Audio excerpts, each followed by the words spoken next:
আসসালামু আলাইকুম, welcome back to my channel. তো আজকে দেখাবো গরুর মাংস পারফেক্টভাবে রান্নার রেসিপি। তো আমি এখানে আগে তেল দিয়ে দিলাম, তারপরে পেঁয়াজ কুচি দিয়ে দিচ্ছি। তো পেঁয়াজটা লালচে ভাজার পরে এখন আমি কিছুটা পরিমাণ পানি অ্যাড করে দিচ্ছি। তো তারপরে এখানে লবণ অ্যাড করে দিব পরিমাণ মতো। তো লবণটা দিয়ে দিচ্ছি, আপনার পরিমাণ মতো আপনি দিয়ে নেবেন। তো এখানে লবণ দিয়ে দিলাম। তো এখন আমি কিছুটা পরিমাণ মরিচের গুঁড়ো দিয়ে দিচ্ছি। এখন কিছুটা হলুদের গুঁড়ো দিয়ে দিচ্ছি। তো এখানে দারচিনি, গরম মশলা, সাদা এলাচ এগুলো দিয়ে দিলাম। আর 2 টুকরো তেজপাতা দিয়ে দিলাম। এখানে দিয়ে দিচ্ছি রসুন বাটা, আদা বাটা। তো এটা হচ্ছে রসুন বাটা। তো এখন এটা ভালো করে বেরেস্তা করে নিব। তো এটা কিছুক্ষণ 5 মিনিটের জন্য আমি বেরেস্তা করব।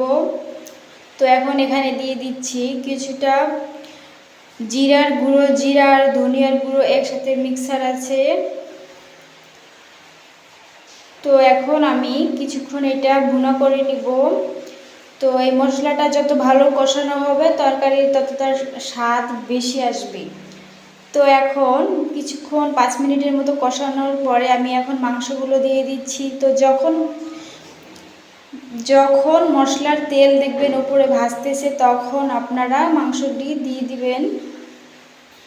তো এখন আমি এগুলো সবগুলো মাংস দিয়ে দিচ্ছি। তো এখন আমি নাড়াচাড়া করে নিব।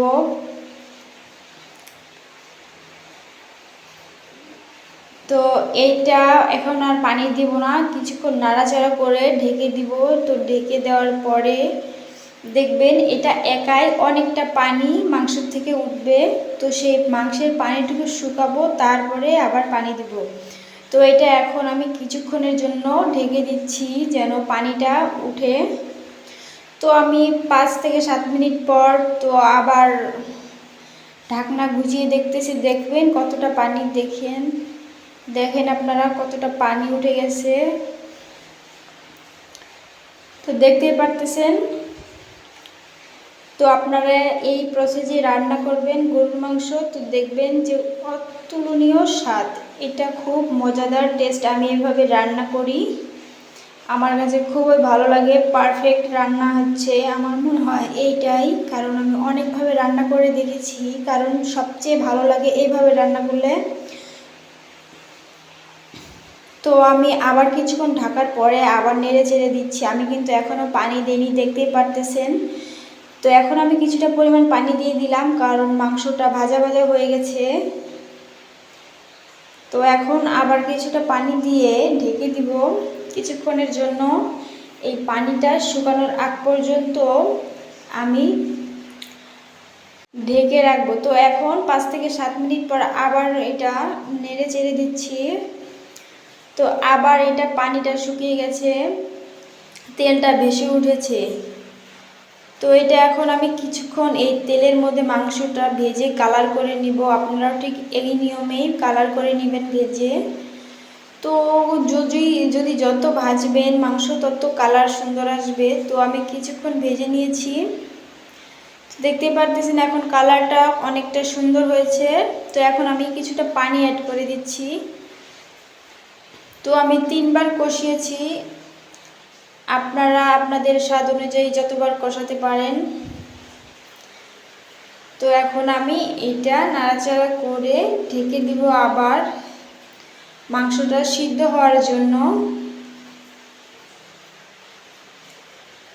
তো এখন আমি 10-15 মিনিটের মতো আমি এটা জাল পেরেছি। তো দেখতে পারতেছেন, আর গরুর মাংস যত সিদ্ধ করা যাবে তত, আবার যতটা জাল দেওয়া যাবে ততটা মজাদার বেশি হবে। গরুর মাংসের ক্ষেত্রে এরকমই হয়।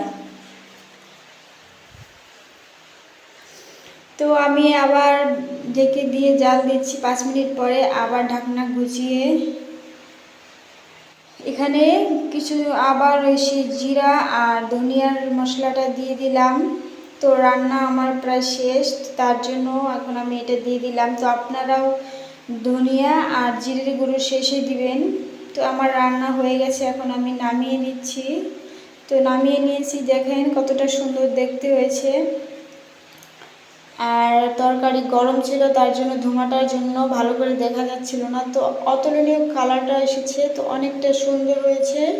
তো আপনারা এইভাবে রান্না করে খান, আর আমার চ্যানেলটা অবশ্যই সাবস্ক্রাইব করে দেবেন আরও নতুন নতুন ভিডিও পাওয়ার জন্য। তো দেখুন ঝোলটা কতটা সুন্দর হয়েছে, অনেকটা সুন্দর কালার চলে এসেছে। তো আপনারা এইভাবে রান্না করুন, দেখতেই পারতেছেন কতটা সুন্দর লাগতেছে। তো আজকের মতো বিদায় নিচ্ছি, খোদা হাফেজ।